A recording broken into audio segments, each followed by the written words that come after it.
Can you see my screen? I'm starting with tumors of the CNS. Yes, doctor. Yes. The slides are not open yet.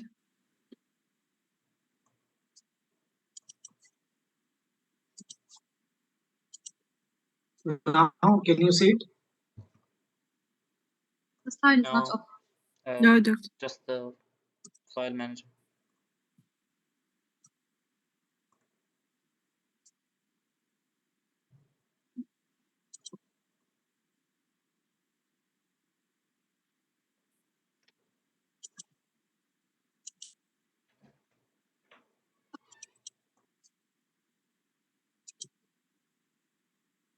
Can you see my screen now? Tumors of the CNS? Yes. Yes, now. Okay.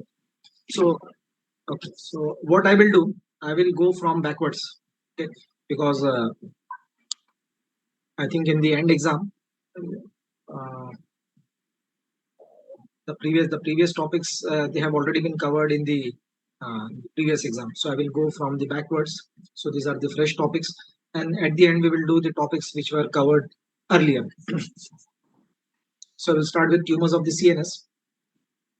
Doctor. Yes. I think the lectures of the mid are not included. Okay, the lectures till exam 2 they are not included. Yes, they are not included in the final exam. Okay, so this you have to discuss with the organizer, because I'm not aware about what topics they are included in the end exam. Okay. They said the topics, and the first topic is cerebrovascular disease and anterior tumors. The final 3 lecture. What we have there. Oh, okay, so the last 3 lectures will be only like they will be coming for the end exam. Okay, so you don't Yes. have the brain Right. abscess and the hydrocephalus. Yes, doctor. Okay, so I will start with the tumors of the CNS, the last topic, and then we will go backwards. All right. So now in the tumors of the CNS, if you recall, we have already discussed like there is a wide range. So we divide tumors into primary and secondary tumors, or the metastatic tumors. Now in primary tumors, if you look at the range, it is like from 50 to 75%. So in some countries, like primary and secondary, they are almost equal. In some countries, the primary they are more than secondaries, and in some countries, secondaries they are more than primary brain tumors. So there is a wide range. Now, certain important clinical aspects related to brain tumors is the brain tumors. If you look at the incidence, it's quite less. But unfortunately, brain tumors they are more frequent in children. So if you look at the frequency, if you look at the incidence, almost 20% of the tumors in children they arise in the brain. So they are one of the common tumors occurring in children. And in children, usually the tumors, the brain tumors, they arise from the posterior fossa. In posterior fossa, one of the important component is cerebellum. So an easy way to remember is C for children and C for cerebellum. In adult, the majority of the brain tumors they arise in the anterior fossa. So A for adult, A for anterior fossa. In anterior fossa, they usually arise from the cerebral hemispheres. Right now, if you recall, in the classification of if you know the normal cells which are present in the brain, then you can easily remember the classification of the brain tumors or the CNS tumors. So this we have discussed in detail at the time of the lecture. So if you look at the classification, so first we start with the gliomas. They are most common brain tumors. So gliomas, we have the 3 important types: astrocytoma, oligodendroglioma, and ependymoma. Then we have the pure neuronal tumors as well as the mixed neuroglial tumors. So here the important example is ganglioma. So the ganglioma is a type of mixed neuroglial tumor. So it has a ganglion component of neuron as well as glioma, the component of glial. So ganglioma. Then another category of tumors are the poorly differentiated neoplasms. So these tumors they are arising basically from the stem cells. So one of the important example here is medulloblastoma. You should know all the details about medulloblastoma. It's a very important tumor in children. Then next, see for a tutorial, I cannot discuss each and every point. So I will try to revise as much as possible. But for the exam, you should read each and every slide. Now the next category is the other parenchymal tumors. So here the important examples are the primary CNS lymphomas, the germ cell tumors, and the primary pineal tumors. Now if you recall at the time of lecture we have discussed germ cell tumors usually commonly they arise from the testis or the ovaries in females, and the another side is the brain. So you have to keep in mind. So the germ cell tumors, the most common side is the testis, and the other common side is the brain. The next category is the meningiomas arising from the meninges. And the last are the choroid plexus tumors. So if you recall, we have discussed these tumors at the time of hydrocephalus. So in choroid plexus tumors, we have two important examples. One is the choroid plexus papilloma, and another is choroid plexus carcinoma. Right. And the next category of brain tumors are the metastatic tumors or the secondary tumors. So first we will start with the primary tumors. So since the gliomas, they are at the top, so they are the most frequent type of brain tumors in adults. So three types: astrocytomas, oligodendrogliomas, and pendymomas. Now in astrocytomas, we have four grades: grade 1, grade 2, grade 3, and grade 4. Now, if you recall, at the time of lecture, I have mentioned that usually we don't divide brain tumors into benign and malignant. Even if the brain tumor is benign, it will produce more clinical manifestation, more complications. So that's why we don't say benign brain tumors. So what we do, we grade brain tumors. Even if the brain tumor is benign, it means it is dangerous. It will produce more clinical manifestation. It will produce more complication as compared to benign tumors elsewhere in the body. So that's why we grade brain tumors. So we have four grades of astrocytomas: 1, 2, 3, and 4. Grade 1 astrocytoma is also called as pilocytic astrocytoma, and we have discussed this tumor in great detail. The next type is the diffuse fibrillary astrocytoma. It is one of the most common brain tumors seen in adults. So you should memorize this name. Very important brain tumor. And the third is the anaplastic astrocytoma, and the fourth is glioblastoma. So any grade 3 brain tumor is labeled as anaplastic. So whether it is arising from maybe neuron, whether it is arising from some another side, if it is grade 3, it is labeled as anaplastic. So first we'll start with pilocytic astrocytoma. Now these tumors, fortunately, they are seen in children. They are grade 1 tumors, so they have good or better prognosis. And they commonly arise from the cerebellum. So children, cerebellum. You have to remember like this. And it's a grade 1 tumor, so it has a better prognosis. Now this tumor is a partly cystic and partly solid tumor. So you can see the image here. And if you take a section and see under microscope, you see three important features: the malignant astrocytes with hair-like processes, pilocytic. So the pilo word means hair-like processes. Then we see microcyst.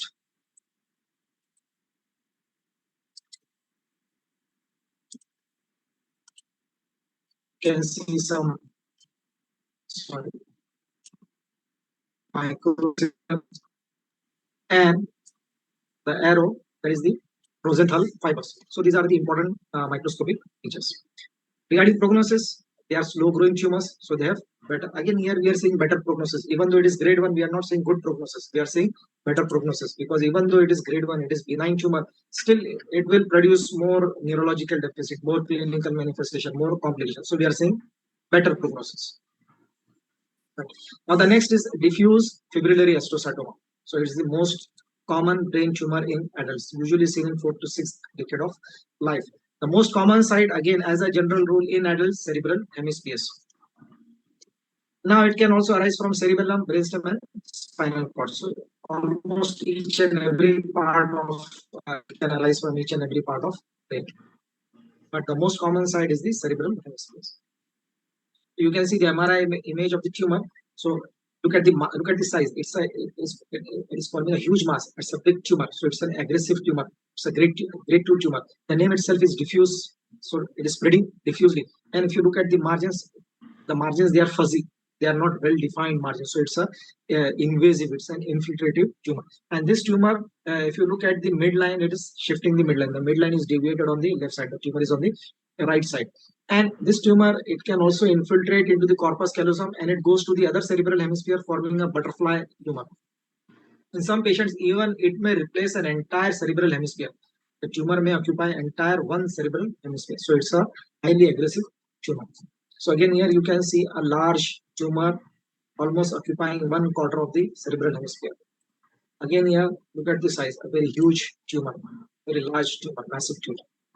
Now look at the microscopic features and compare it with the pilocytic astrocytoma. So here the fibers of the astrocytes, they are fine. They are fine fiber-like, so fibrillary. And if you look at the nuclear features, there is mild to moderate nuclear pleomorphism. So it is more as compared to grade 1. So that's why it is grade 2 astrocytoma. The third is the anaplastic astrocytoma, grade 3. So any grade 3 brain tumor is labeled as anaplastic. And one of the defining feature for anaplastic astrocytoma or any anaplastic brain tumor is mitotic figure. So this is very important. So here you can see the arrow showing mitotic activity. So mitosis, mitotic activity itself indicate that the tumor is an aggressive tumor, fast proliferating tumor, fast growing tumor. And look at the image on the left side. You see the malignant astrocyte showing moderate to severe type of nuclear pleomorphism, more than the grade 2. So grade 3 is more than grade 2. And the last is the grade 4, glioblastoma. So glioblastoma, if you look at the gross features, it contains all the different types of gross features which we have studied till now. Solid areas, cystic areas, hemorrhage, necrosis, whitish areas, yellowish areas, grayish white areas. So almost all the gross features which you can remember, you can write it down here. And if you look at the microscopic features, look at the image on the left side. Look at the microscopic features, highly pleomorphic. You can see the malignant cells showing different types of nuclear features. They are highly pleomorphic, small, medium, large, even some giant cells, some very huge nucleus. And on the right side, you see mitotic activity. And the most defining microscopic features for glioblastoma are the two: the necrosis on the left side and the vascular proliferation on the right side. So this again indicates that the tumor is an aggressive, fast-growing tumor, because the tumor cells, they are proliferating so fast, they need more blood vessels, more blood supply. So that's why there is vascular proliferation. And even with so much vascular proliferation, the tumor cells, they are growing so fast that they are not receiving blood, so they are dying. So there is necrosis. And the prognosis is extremely bad, extremely poor. So after diagnosis, the survival is maximum to 15 months. So it has very, very bad. It's a highly malignant tumor in humans.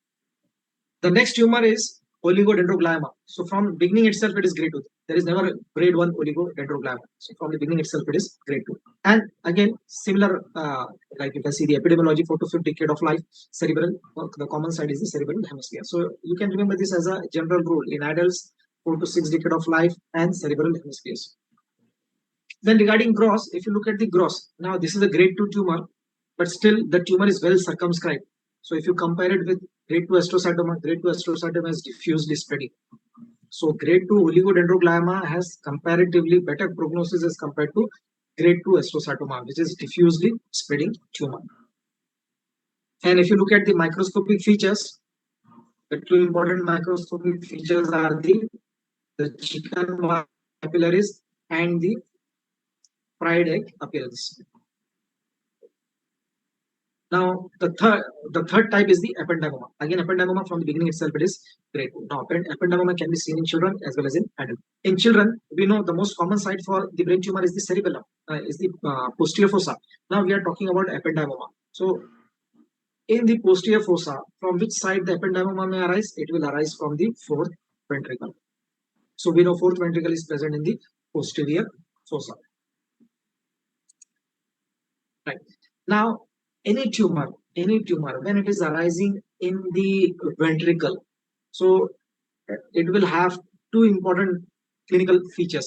One of them is it will obstruct the flow of CSF, leading to hydrocephalus. This is one point. And second, the tumor cells will enter CSF and they will spread via CSF. So they can go to any site where the CSF is moving. So they can spread to many different sites. And that's why the prognosis of the tumor which is spreading by CSF is bad because of this reason. So in children, the ependymoma has bad prognosis as compared to adults, because in adults the tumor is arising in the spinal cord and it is not spreading via CSF. Now, if you look at the microscopy, this tumor has very typical appearance. So these are the malignant ependymal cells, and these cells, they arrange themselves in a very typical pattern, which is called as rosette. And I have explained you at the time of lecture what is the meaning of rosette. So there are two types of rosettes which are seen. One is the true rosette on the left side, and on the right side is the perivascular pseudo-rosette. Right. So clinical course I have already explained. Now the next is the medulloblastoma. So medulloblastoma, it belongs to the family of small round cell tumor. So it's a grade 4 tumor. It's a highly malignant tumor. It is commonly seen in children, and the most common side is again cerebellum. So children, C for children, C for cerebellum. And in cerebellum, this tumor, it arises from the cerebellar worms. So it is the junction of the both the cerebellar hemisphere from the cerebellar worms. So on the left side is the MRI image. So here you can see the tumor. You can see a tumor which is comparatively well circumscribed. Now this tumor is arising from the cerebellum and it is in close proximity to the fourth ventricle. So again, the clinical course will be same like the ependymoma. Obstruction of the flow of CSF, hydrocephalus, and the tumor will spread via CSF. So the prognosis will reduce. So here you have the tumor, this area, it's a grayish white tumor showing necrosis. And if you take a biopsy under microscope, characteristic histology, small, round, blue cell, and the tumor shows homer-right rosettes. Now in medulloblastoma, there is one more typical feature which is noticed. The tumor cells, when they enter CSF, they may drop down and they may involve the chorda equina. So this is called as drop-down metastasis. So this may occur because of the gravity. The tumor cells, because of the gravity, they will settle down from the cerebellum. The tumor cells, they will spread and they will involve the chorda equina. So if you come across a patient of medulloblastoma, the tumor in the cerebellum, you should also take an image, MRI image of the chorda equina to look for the metastasis in the chorda equina. And if chorda equina is involved, this drastically reduces the prognosis. Now, another very important clinical feature of this tumor is it is extremely radiosensitive. This is very important finding. So early diagnosis is very important. Although it is a highly malignant grade 4 tumor, but if you diagnose early, in some of the patients in the early stage, even you can have a total cure of the tumor. The child will get totally cured of the tumor of the disease. So that's why early diagnosis drastically improves the prognosis. So it's very important. Now the next is the primary CNS lymphomas, typically seen in immunosuppressed individuals, patients of AIDS, and patients who are receiving immunosuppressive therapy after organ transplantation. And usually it is because of Epstein-Barr virus. So if you remember our heme immune block, so we have already, so basically it's a sort of revision. So it's the same thing. The most common type of lymphoma will be the non-Hodgkin B-cell lymphoma, and if you recall the name of the lymphoma, it is the diffuse large B-cell lymphoma. It's the most common type of lymphoma, and it's an aggressive malignancy, so it has extremely poor prognosis. Now the next are the meningiomas. So meningiomas, they arise from the meningothelial cells, and the common side are the para like this area. So the parasagittal aspect of the brain convexity, and also over the lateral convexity. And some other locations for this tumor are at the base of the brain, like the wing of the sphenoid or the olfactory groove, sella turcica, and even the foramen magnum. So if the tumor arises in this side, so the patient will have more complication as compared to the tumor arising over the cerebral convexity. Now these tumors, you can say that they are benign tumors. So they are always grade 1. So here you can say they are benign tumors. They are commonly seen in females as compared to males. And they are usually seen in adults. They are never seen in children. So this is the gross of the tumor, a solid grayish white tumor which is attached to the undersurface of the dura. And also you can see it is compressing the underlying brain. So there is compression of underlying brain. And here again you can see the tumor which is attached to the dura and compressing the underlying brain. Now if you take a biopsy under a microscope, so you will find whorls of meningothelial cells marked as A and pseudomoma bodies marked as B. Now the next are the metastatic tumors. So the metastatic tumors, what are the common primary site? Number one, most common is the malignancy in the lung, adenocarcinoma of the lung, which is commonly seen in chronic smokers in males. And in females, the most common primary site is the breast. Breast malignancy, adenocarcinoma of the breast, frequently metastasize to the brain. So lungs in males and breast in females, they are the two most common primary sites from where the tumor metastasizes to the brain. And other important tumors which can also metastasize to the brain are the skin melanoma, then renal RCC, renal cell carcinoma, and adenocarcinomas arising from the gastrointestinal tract. So this is the MRI image showing multiple brain tumors. So usually the metastatic tumors, they are multiple. So if you come across an MRI image showing multiple brain tumors, it means it is usually secondary brain tumors, and you should search for the primary tumor elsewhere. Sometimes the primary tumor is so small that the patient will never notice that there is some primary tumor, and the patient will present with metastasis in the brain. So this has been seen in patient of breast malignancy. So they will present with malignancy in the brain, and if you scan breast, then you may find that there is a small tumor in the breast. So this situation may arise. Now, what are the clinical features of brain tumors? The patient may present with convulsions, seizures, then focal neurological deficit, and the brain tumor will act as an SOL, space occupying lesion. So patient will present with increased intracranial pressure like headache, nausea, vomiting, and papilledema. And the last very dangerous clinical manifestation and complication will be the herniation syndrome. Now the next are the peripheral nerve sheath tumors, the tumors arising from the peripheral nerve sheath. So here we have schwannoma and neurofibroma, which belongs to the benign category, and the malignant counterpart is the malignant peripheral nerve sheath tumor, MPNST. So schwannomas, as the name suggests, they arise from the Schwann cell, which are covering the peripheral nerve, and they are commonly seen in 4 to 6 decades of life. They may be either sporadic or they may be part of neurofibromatosis type 2.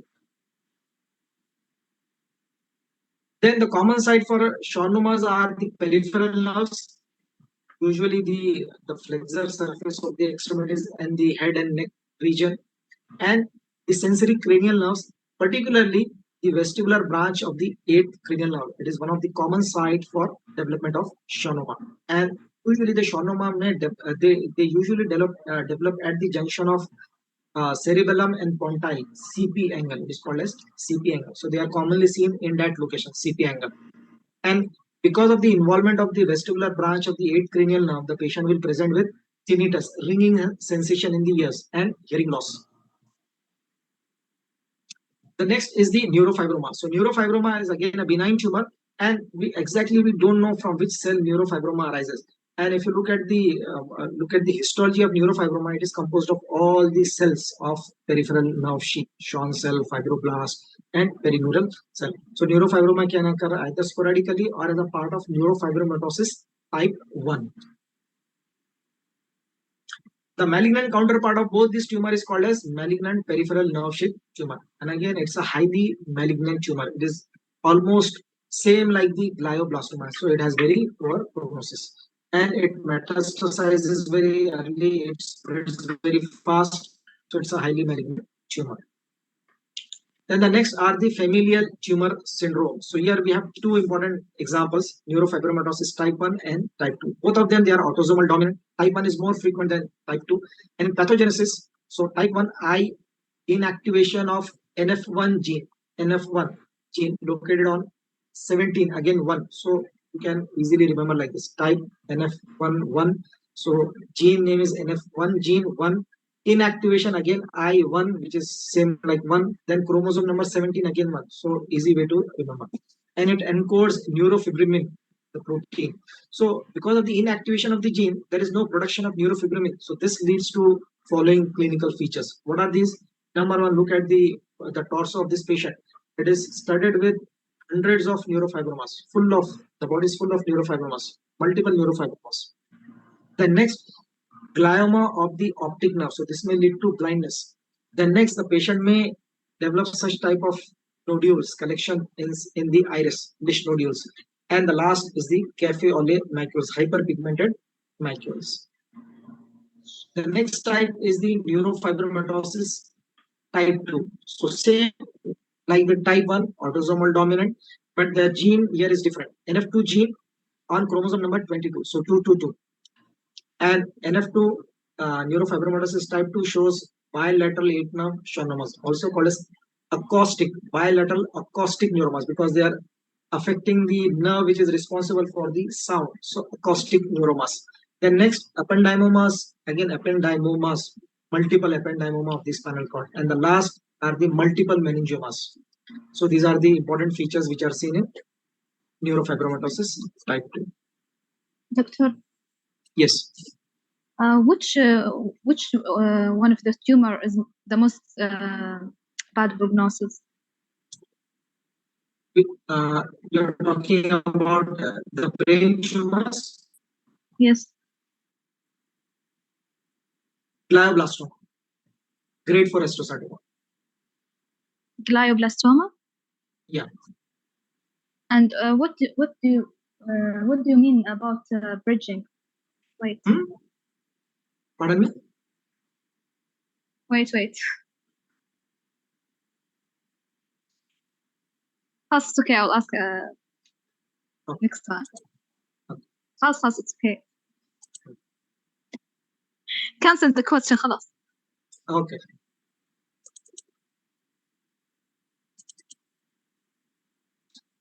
Right. Now can you see my screen? It is showing demyelinating and degenerative diseases of the brain. No, doctor. No, you cannot see? Not yet. Not yet. Now? Yes.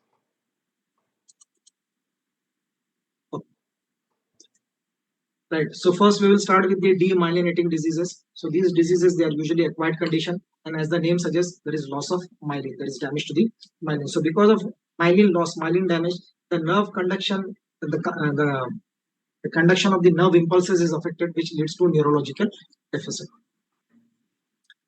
And in demyelinating diseases, the most important example here is multiple sclerosis. Now there are many conditions, but the most important one and the most frequent one is the multiple sclerosis. So you should know all the details about this condition.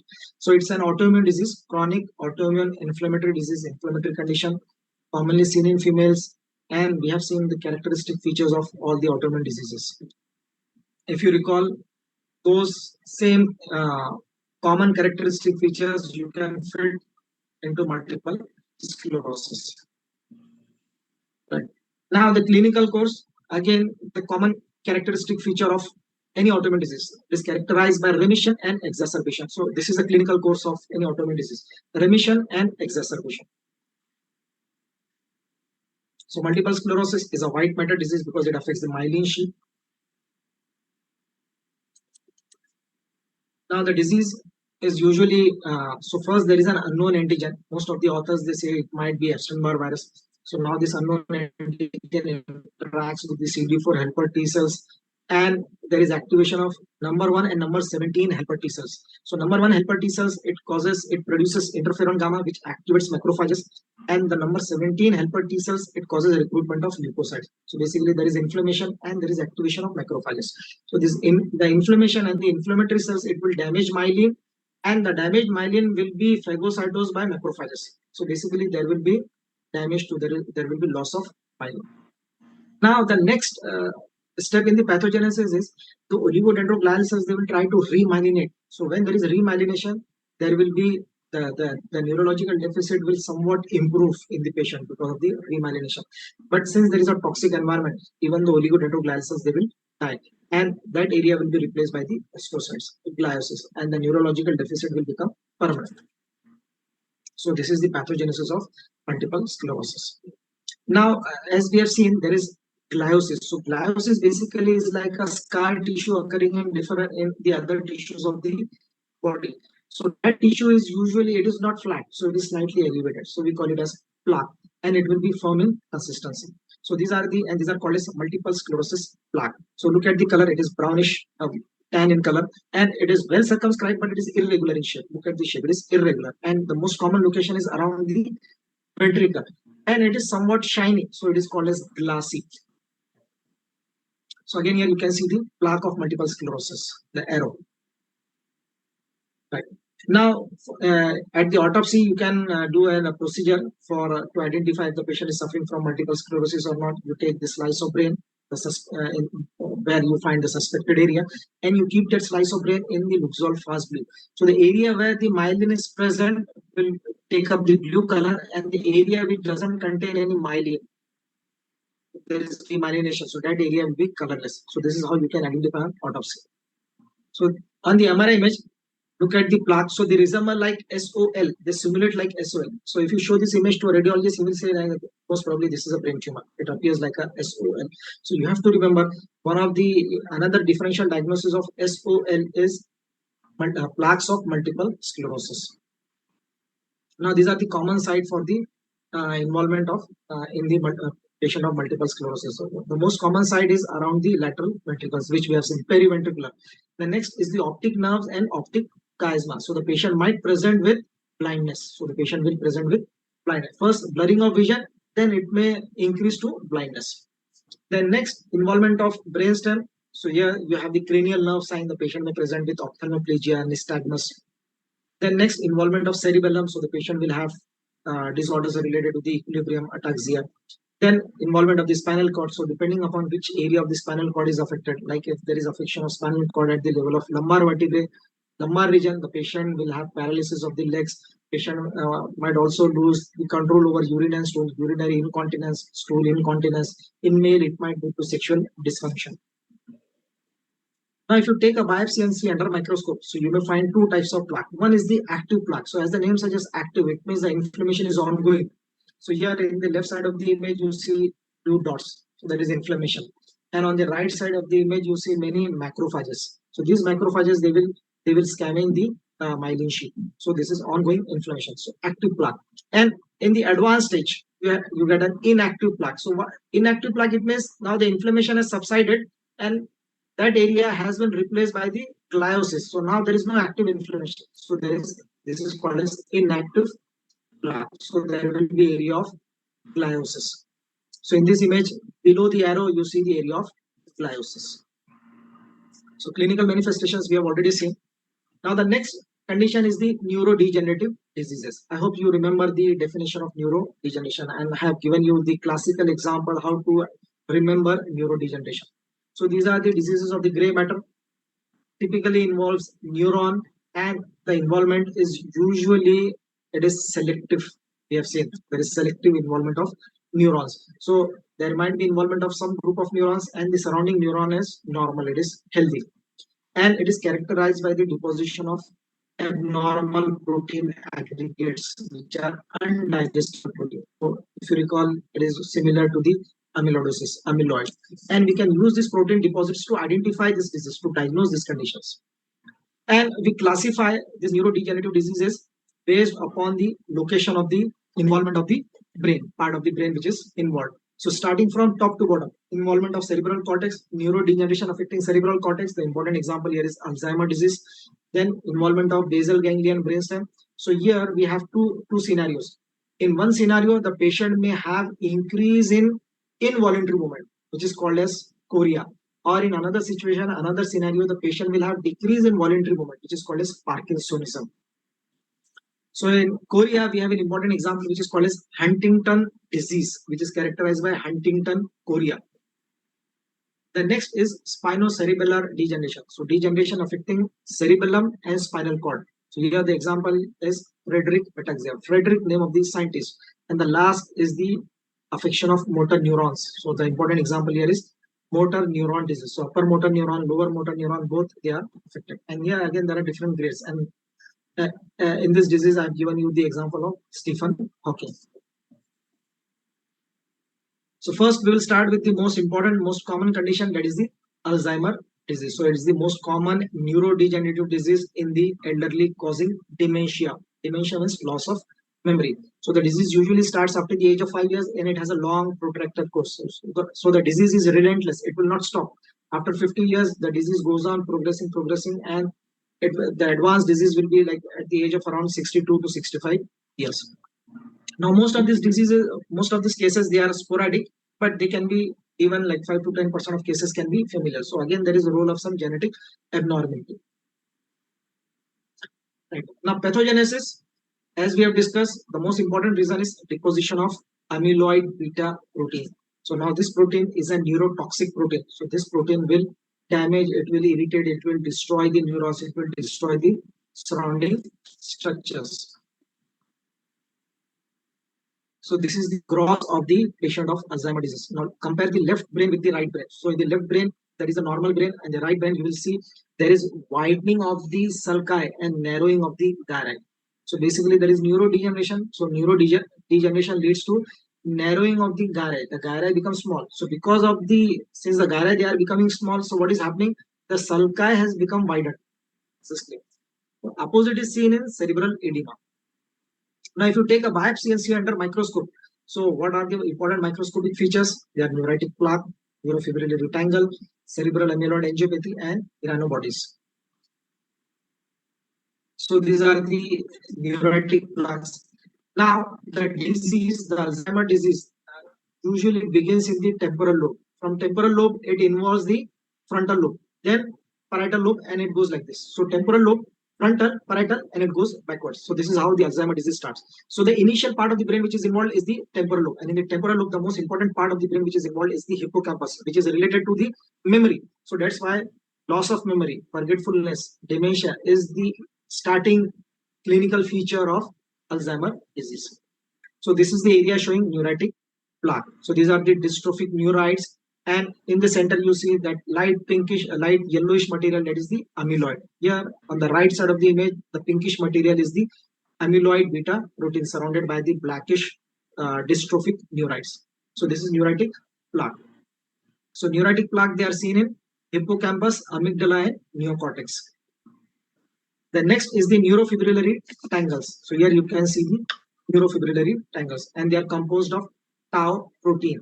And these tangles, they are seen in entorhinal cortex, hippocampus, and amygdala. Again, hippocampus and amygdala.